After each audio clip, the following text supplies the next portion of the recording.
오늘 여러분들과 함께 읽은 말씀은 사무엘이 이스라엘 백성들 앞에서 했던 고별 설교라고 할 수 있습니다.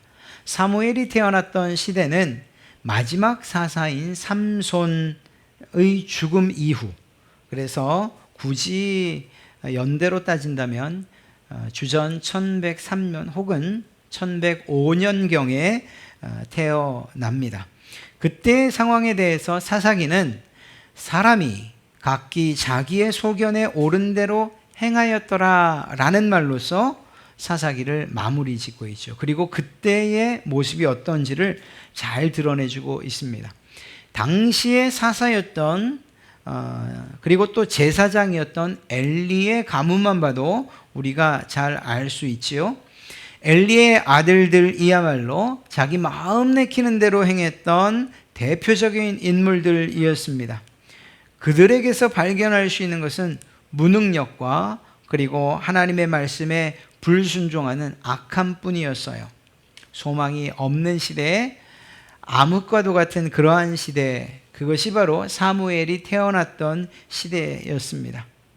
바로 이러한 때에 사무엘은 어린 나이에 자기의 의지와는 상관없지만 어머니에 의해서 하나님께 드려진 바 되고, 그렇게 드려진 후 이스라엘의 마지막 사사요, 선지자요, 제사장으로 세움을 받게 됩니다. 그가 살아있는 동안 이스라엘은 신앙적으로 견고히 있었고, 그리고 회개운동과 더불어서 하나님만을 섬기겠다고 다짐하는, 그래서 그들의 신앙의 부흥기를 맞이하게 되지요. 그리고 오늘 우리가 읽은 이 12장의 말씀을 통해서 사무엘은 사사로서 감당해야 했던 자신의 사역을, 그 무거운 사역을 드디어 내려놓게 됩니다. 사울을 왕으로 세우면서 사사의 자리에서 공식적인 은퇴를 한 것이라 봐도 틀리지 않을 것입니다. 물론 이후에 다윗에게 기름을 붓는 등 선지자로서의 역할은 계속해 나갑니다만, 나라를 통치하고 이끄는 이 일은 새로운 지도자인 사울왕에게 이양을 한 것이죠. 이제 적어도 나라를 다스리는 이 일에 관해서만큼은 사무엘이 이제 내가 손을 놓겠다고 하는 것입니다. 지난 시간 우리는 암몬과의 전쟁에서 승리했던 이스라엘과 사울의 이야기를 살펴봤습니다. 암몬과의 승리는 사울뿐만 아니라 이스라엘 백성들에게도 아주 큰 기쁨이 아닐 수가 없었어요. 이 승리로 말미암아서 사울은 왕으로서의 책임과 역할을 다했죠. 나라를 구했으니까 말입니다. 그래서 백성들의 신뢰와 사랑을 한 몸에 받게 됩니다. 백성들은 야, 우리가 왕을 세우기를 정말 잘했구나. 더 정확히 말하면 하나님께 왕을 달라고 요구한 이 일이야말로 100번 잘한 일이구나. 아마도 이렇게 생각을 했을 것입니다. 사울을 왕으로 세운 일을 못마땅하게 생각하던 사람들이 있다고 했죠. 바로 불량자들로 표현된 그 사람들. 그래서 그들을 처형하자고까지 합니다. 사울을 얼만큼 신뢰했는지 잘 알 수가 있는 이야기예요. 물론 사울은 이 일에 대해서 아무 말 하지 않았고, 그 이후로 그 누구도 사울을 반대하거나 그의 왕권에 도전할 수는 없었습니다. 이렇듯 의기양양해 있는 사울과 그리고 이스라엘 백성들을 향해서 사무엘은 마지막 유언과도 같은 이 고별 설교를 하고 있는 것이에요. 그는 이 마지막 설교를 통해서 무엇을 이야기하고 싶은 것일까? 또 그의 이야기를 우리가 오늘날 우리의 신앙과 믿음에 적용시킨다면 우리는 어떤 유익을 누릴 수 있을까? 이러한 점들에 주안점을 두면서 오늘 말씀을 나누며 은혜의 시간 되시기를 주님의 이름으로 축복합니다. 사무엘은 지난날 동안 자신이 지도자로서 하나님과의 언약에 충실했다는 사실들을 자기 입으로 이야기합니다. 좀 겸연쩍음에도 불구하고 그 일을 분명하고 정확하게 이야기합니다. 무엇보다 자신이 지금까지 살아왔던 삶이 매우 깨끗했다는 사실, 백성들뿐만 아니라 하나님 앞에서도 정직하고 깨끗했다는 사실을 이야기합니다. 사무엘이 나는 이러지 않았소 라고 말하는, 그래서 부패한 리더십으로 말하는 것들이 어떤 것들이 있습니까? 백성들의 소나 나귀를 취하는 것, 또 속이는 것, 나의 이익을 위해서 압제하는 것, 또 다른 사람들의 청탁을 받아 뇌물을 받는 이러한 일들. 사무엘은 말합니다. 내가 이런 일들을 하지 않았습니다. 오히려 내가 하나님께서 맡기신 백성들을 위해서 정직하게, 공정하게 최선을 다해서 지금까지 살아왔습니다. 만약에 내가 당신들에게 속인 일이나 혹은 당신들을 압제해서 빼앗은 것이 있다면 내가 돌려드리겠습니다. 말씀하십시오 라고 이야기하죠. 백성들이 무엇이라고 대답합니까?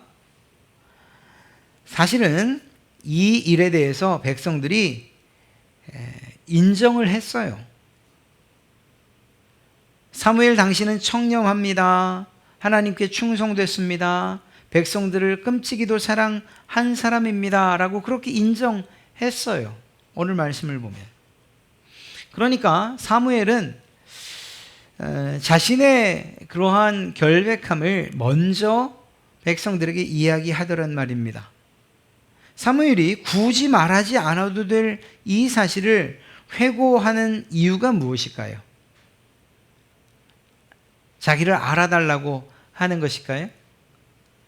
내가 지금까지 정직과 청렴하게 살았다, 이거 자랑하기 위한 것일까요? 사무엘은 그 중요한 시간에, 마지막 유언과도 같은 그 설교 시간에 자신의 이야기를 먼저 하고 있더란 말이에요. 이것은 사무엘이 아무런 의미 없이 한 이야기는 아니에요. 그냥 표면적으로 보면 첫 번째 이유는 아마도 앞으로 세워지는 모든 왕들, 당신들이 어떻게 살아야 됩니까? 내가 좀 부족하지만 나를 모델처럼 두고 살아가셔야 됩니다. 정직하고 청렴하게, 압제하지 말고, 빼앗지 말고, 판결을 굽게 하지 말고, 뇌물 받지 말고 등등.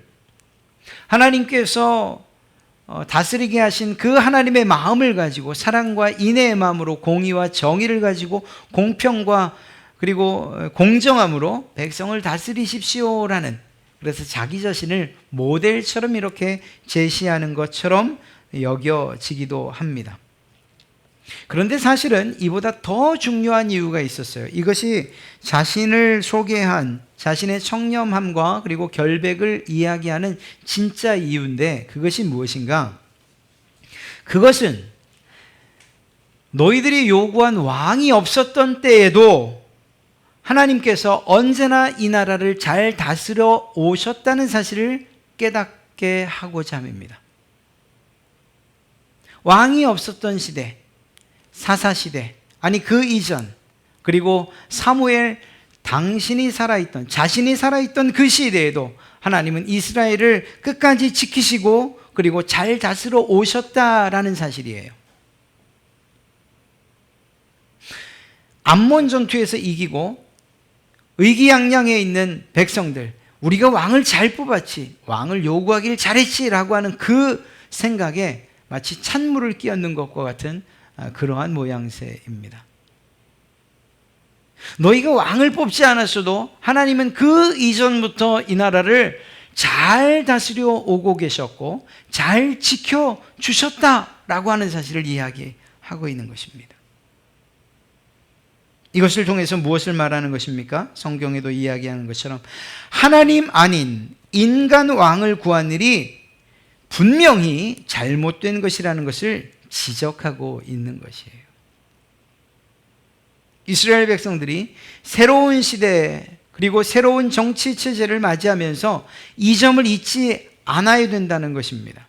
비록 너희가 시작을 했기 때문에 왕정 시대가 열렸지만 그럼에도 불구하고 너희의 진정한 왕이 하나님이라는 사실만큼은 잊지 말아야 된다는 사실을 그들의 마음 가운데 새기기 위해서 이렇게 자신의 이야기로부터 시작한 거예요. 보십시오. 이 사무엘은 이렇게 이야기합니다. 모세로부터 시작됐던 그 리더십은 그 이후에 여러 지도자들과 사사들에게로 이어져 왔고, 그들은 하나님의 명령에 순종해서 이스라엘을 잘 다스렸습니다. 왕이신 하나님의 명령에 순종한 그러한 사사들이나 지도자들, 그들은 그 백성들을 평안하게 했고 또한 지켜주었고 보호해 줬어요. 왕이 아니어도 그러한 일이 일어났다라는 것입니다. 그럼에도 불구하고 하나님께서 왕이 없어도 이렇게 지켜주셨음에도 불구하고 하나님의 주권과 그분의 계획, 그리고 인도, 보호, 동행하심을 거부하고 인간 왕을 구한 이스라엘의 그 무지와 죄의 심각함을 그들의 마음 가운데 각인시키고 새겨놓고자 사무엘이 지금 피를 토하듯 마지막 설교를 하고 있는 거예요. 사무엘은 백성들에게 말합니다. 17절인데 제가 세번역 성경으로 바꿔 읽어드릴게요. 지금은 밀을 거두어 드리는 때가 아닙니까? 그렇더라도 내가 주님께 아뢰면 주님께서 천둥을 일으키시고 비를 내리실 것입니다. 그러면 왕을 요구한 것이 주님께서 보시기에 얼마나 큰 죄악이었는지를 밝히 알게 될 것입니다. 그리고 이 말처럼 곧 이어서 천둥과 비가 내렸어요. 이 말은 무슨 말입니까? 하나님께서 사무엘의 말에 동의하신 거죠. 너희의 죄가 크다. 왕을 구한 너희의 죄가 심각하다라는 사실을 그들에게 깨닫게 하신 거예요. 사무엘은 백성들의 죄악을 아주 단도직입적으로 말한 것입니다. 너희의 죄가 크다.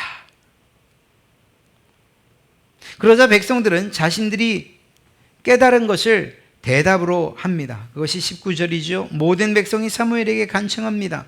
종들을 생각하시고 주 하나님께 기도하셔서 우리가 죽지 않게 해주십시오. 그 다음 말이 무엇입니까? 우리가 우리의 모든 죄에 왕을 구하는 악을 더하였습니다. 사무엘의 단도직입적인, 그리고 날카로운 송곳과도 같은, 칼끝과도 같은 이러한 이 설교 한마디에 백성들은 그들의 죄악이 무엇인지, 그들의 죄에 더한 악이 무엇인지를 스스로 고백하고 있는 거예요. 하지만 이미 왕이 세워졌잖아요. 이 사실을 좀 진즉 알았더라면 하나님을 왕의 자리에서 내쫓는 일은 없었을 텐데, 끝까지 그 하나님을 왕으로 모시는 일만, 그래서 그분의 보호하심 가운데 살았을 텐데 이미 왕이 세워져 너무 늦었어요. 후회도 소용이 없는 그러한 지경이 되어버리고 말았습니다. 여러분, 성경을 읽는 우리는 궁금해져요.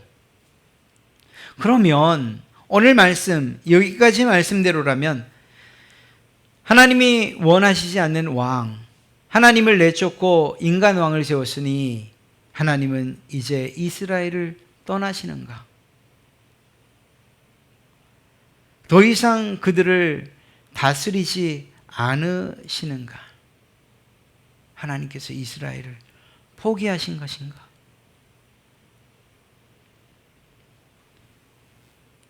놀랍게도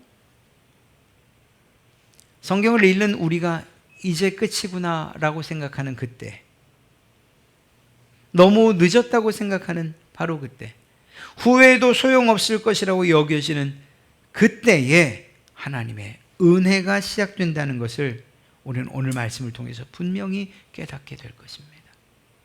또 이 사실을 깨닫는 그러한 여러분 되시길 주님의 이름으로 축복합니다. 하나님은 이스라엘 백성을 버리시지도 떠나시지도 않으셨어요. 그건 단순하게 지금의 이야기만이 아니에요. 백성들의 잘못된 결정과 죄악으로 인해서 받아야 할 고통 그리고 고난을 겪도록 끝까지, 그리고 그들이 정말 죽기까지 내버려 두신 적이 단 한 번도 없으셨다는 것입니다.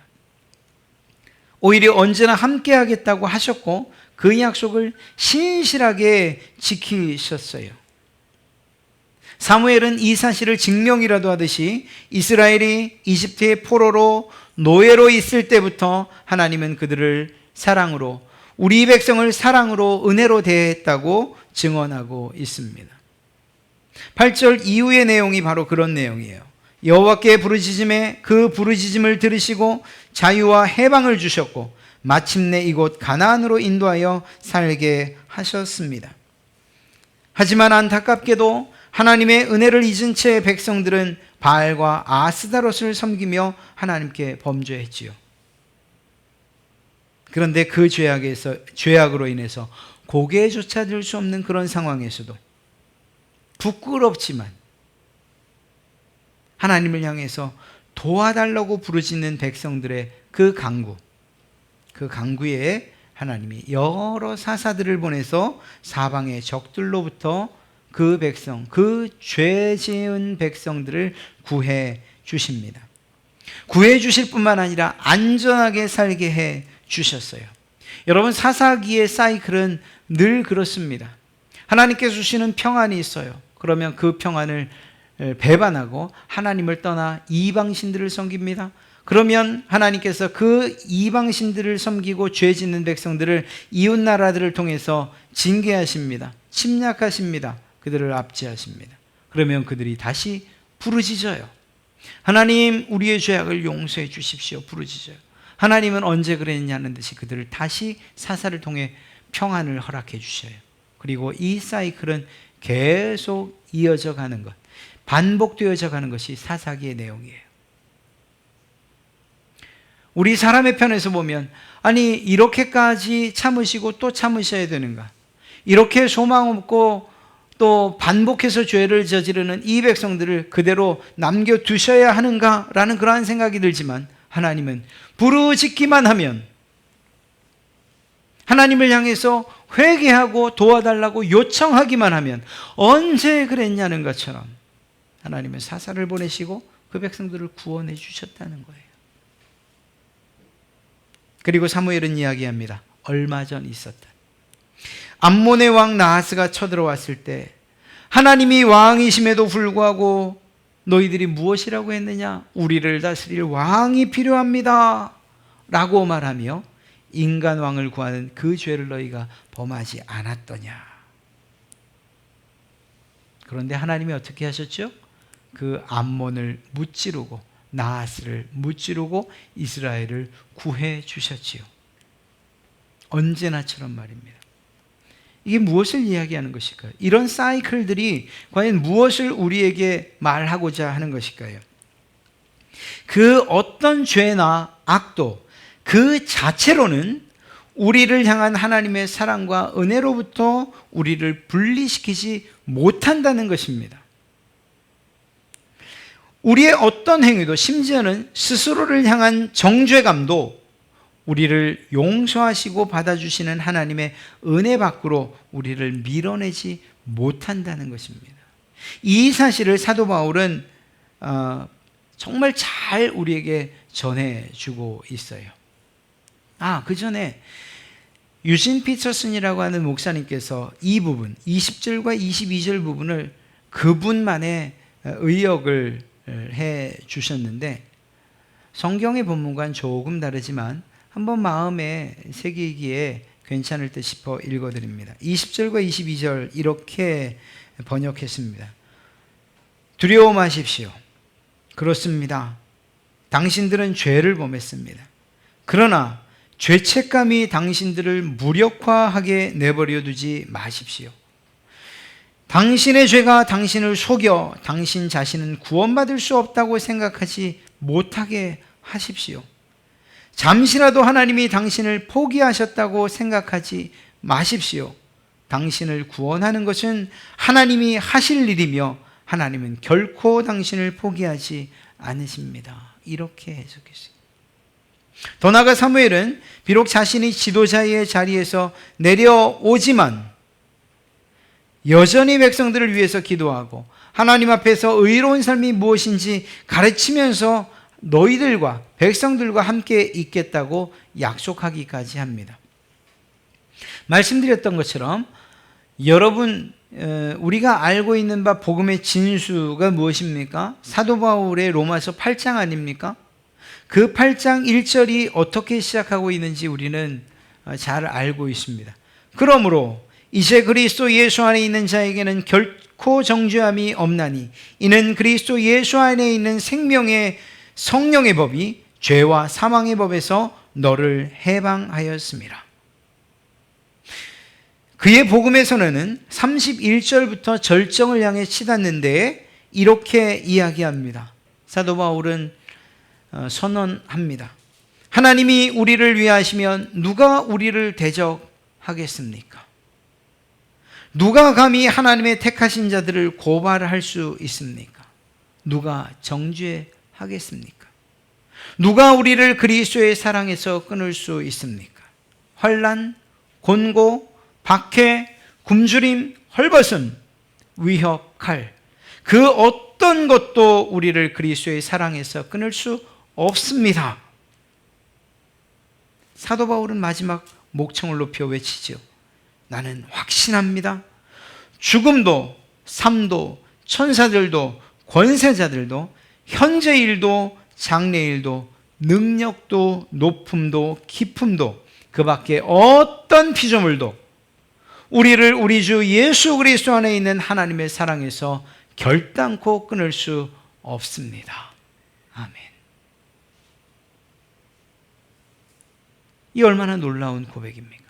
사무엘이 지금 백성들을 향해서 이야기하고 있는 그 내용과 로마서에서 하고 있는 사도 바울의 선언의 내용이 같지 않습니까? 그 어떤 것도 여러분을 하나님의 사랑에서 끊을 수 없는 줄로 믿습니다. 하나님은 결단코 여러분을 포기하신 적도 없고 앞으로도 포기하지 않으신다는 사실이에요. 물론 우리가 오해해서는 안 될 중요한 한 가지가 있어요. 이것을 빼놓고서 단지 앞에 하나님의 변함없는 사랑, 포기하지 않으심만 이야기할 수는 없어요. 그것이 무엇인가? 사무엘의 선포와 바울의 복음 선포가 자기 중심적으로 고집스럽게 행동하는 사람들, 영적으로 나태하고 게으른 사람들에게도 해당되지 않는다는 사실을 우리는 잊어서는 안 돼요. 21절 말씀을 보면 사무엘이 이렇게 말하고 있지 않습니까? 돌아서서 유익하게도 못하며 구원하지도 못하는 헛된 것을 따르지 말라. 그것은 헛되니라. 하나님의 사랑과 그분의 신뢰 가운데, 그분의 보호하심 가운데 그분이 여러분을 포기하지 않기를 원하신다면 당신들은 우상을 버리십시오 라고 이야기하고 있는 거예요. 그 헛된 것들을 버리십시오. 사도 바울도 하나님의 변함없는 사랑의 대상자에 대해서 이렇게 선언하고 있어요. 13절, 로마서 8장 13절과 14절인데요. 너희가 육신대로 살면 반드시 죽을 것이로되 영으로서 몸의 행실을 죽이면 살리니 무릇 하나님의 영으로 인도함을 받는 사람은 곧 하나님의 아들이야. 무슨 말입니까? 여러분, 육신을 따라서 살면 육신을 따라 죽게 될 것입니다. 그러나 여러분이 성령으로서 몸의 행실을 만약 죽인다면 그러면 오히려 살게 될 것입니다. 하나님의 영으로 인도함을 받는 그 사람들은 누구나 하나님의 자녀이기 때문입니다. 하나님의 자녀는 하나님이 책임지십니다. 이렇게 이야기하고 있는 거예요. 우리가 스스로 걸어서 하나님의 자녀됨을 스스로 버리는 일들만 없다면, 하나님 그분의 백성됨의 자리를 박차고 이방으로 세상으로 나가는 일만 없다면 하나님께서 책임지신다는 거예요. 더 나아가 바울은 한 단계 더 나아가지요. 17절인데요. 자녀이면 또한 상속자 곧 하나님의 상속자요 그리스도와 함께한 상속자니 우리가 그와 함께 영광을 받기 위하여 고난도 함께 받아야 할 것이니라. 주님과 함께 영광을 받기 원한다면 성도 여러분, 주님이 당하셨던 그 고난도 마다하지 마십시오. 이렇게 이야기하고 있어요. 이것이 단 한 가지의 조건 아닌 조건이에요. 사무엘과 바울의 말이 조건처럼 들리십니까? 아이고, 그러면 그렇지. 우리에게 요구하시는 것이 있지. 이거 안 하면 그러면 하나님께서 지켜주지 않는다는 이야기구나. 혹시 이렇게 들리십니까? 네가 이렇게 저렇게 하면 내가 널 포기하지 않고 끝까지 지켜주마. 이렇게 들리십니까? 아니에요. 이건 사실은 조건이 아니에요. 오히려 하나님을 왕으로 모시고 사는 사람들의 마땅한 태도고 삶의 방식입니다. 서로가 서로에게 했던, 그래서 이스라엘이 하나님과 그리고 우리가 하나님과 했던 이 언약을 잊지 않고 지켜야 하는 당연한 의무인 것이에요. 그것에 불과해요. 우리를 향한 하나님의 은혜는 우리로 하여금 무엇이든지 원하는 대로 살게 하지 않는다는 것을 기억해야 돼요. 우리의 방종까지도 그저 내버려 두는 것이 은혜가 아니라고요. 오히려 우리와 함께 하시는 하나님의 방법으로 때론 엄격하게 훈련에 참여하게 하는 것, 그것이 은혜인 것이에요. 그리고 엄격한 훈련을 거친 사람은 그들만의 자부심과 자긍심을 가지고 있고 더 나아가 그를 부르신 자에 대한 충성심을 갖게 마련입니다. 오늘 말씀은 우리의 죄에 대한 면피용 본문이 아니에요. 아무렇게나 살아도 마음 내키는 대로 믿어도 각자의 소견에 좋은 대로 신앙을 해도 하나님께서 끝까지 책임지신다고 오늘 말씀하시는구나, 이런 내용이 아니라고요. 만약 그렇게 들으셨다면 그것은 잘못 들으신 거예요. 언제나 변함없이 공의로우신 그 하나님은 죄에 대해서는 반드시 징계하시고 심판하십니다. 그가 설령 하나님의 자녀이든 그렇지 않던 간에 다른 점이 있다면 그 대상이 하나님의 백성이요 자녀라면 징계하신 이후에, 심판하신 이후에 그 상처를 어루만지시고 고치시고 마침내 구원해 주신다는 이것입니다. 이게 얼마나 큰 일입니까? 한편은 죄 지은 상태로 방치를 하시고 그 죄에 대해서 심판하는 것으로 끝내시는가 하는 반면에 하나님의 백성된 바로 여러분과 저를 향해서는 비록 우리의 죄악 때문에 징계를 하실지언정 그대로 내버려 두지 아니하시고 부모가 자식을 다시금 보듬듯이 우리의 상처를 어루만지시고 마침내 우리를 구원의 자리에, 그 영광의 자리에 서게 하신다는 것이죠. 사랑하는 성도 여러분, 이 두 가지 심판과 구원을 잊지 않을 때 우리는 우리의 마음을 다하여 뜻을 다하여 하나님을 섬기게 될 것입니다. 여러분, 지금 우리의 상황이나 처지가 중요한 게 아니에요. 지금 내 모습을 보고서 모든 것들을 마치 끝나버린 양, 이제는 소망이 없는 것인 양, 그렇게 판단하거나 결정할 일이 아니라는 거예요. 하나님께서 여러분에게 더욱 더 좋은 복을 주시려고 시험과 시련을 주신 것이라면 오히려 감사함으로 인내해야 할 것입니다. 뿐만 아니라 설령 지금 우리가 당하고 있는 고난이 그것이 우리의 죄로 인한 것이라 해도 결단코 낙심하거나 절망할 일은 아니라는 것이에요. 성경을 보세요. 하나님의 원대한 계획 가운데 감옥으로 내던져졌던 그 요셉과 하나님은 언제나 동행하셨어요. 하나님의 말씀을 명령에 따라서 선포했던 예레미야, 그도 구덩이에 던져졌지만 하나님은 그와도 함께 하셨어요. 뿐만 아니라 하나님의 명령에 불순종해서 도망가던 그 요나, 그는 결국 고기 뱃속에 갇혔습니다. 그런데 놀랍게도 죄 지은 그에게도 하나님은 그와도 함께 하셨어요. 그리고 그에게서 회개를 받아내셨고 그리고 하나님의 역사를 이루셨어요. 믿음과 신앙을 지키기 위해서 풀무불과 사자굴에 던져졌던 그 다니엘과 세 친구, 그들과도 하나님은 함께 계셨어요. 거센 풍랑에 이리저리 휩쓸리면서 두려움에 떨며 자신들의 바닥난 믿음을 내보이며 울부짖던 제자들과도 주님은 함께 계셨어요. 우리의 상황이, 지금 현재의 처지가 우리의 죄악 때문이든 하나님의 연단과 시련 때문이든 또 우리에게 복 주시고자 하는, 아니면 우리의 믿음과 신앙을 지키기 위해서 당하는 그러한 고난이든 간에 언제나 하나님이 우리와 함께 계신다는 사실이에요. 다른 점이 있다면, 그것이 죄라면, 죄악 가운데에서 그것에 대한 심판이라면 우리가 반드시 하나님 앞에 회개해야 되는 이 한 가지가 다를 뿐, 하나님은 우리와 언제나 함께 하시겠다고 약속해 주시고 사무엘은 그 사실을 지금 이야기하고 있는 것입니다. 앞서 말씀드린 사울의 고백을 한번 보십시오. 환난, 곤고, 박해, 굶주림, 헐벗음, 칼의 위협, 그 어떤 것도 우리를 그리스도의 사랑에서 끊을 수 없다고, 죽음도 삶도 천사도 권세자들도 현재일도 장래일도 능력도 높음도 깊음도 그 어떤 피조물도 우리를 하나님의 사랑에서 끊을 수 없다고 그렇게 고백하고 있지 않습니까?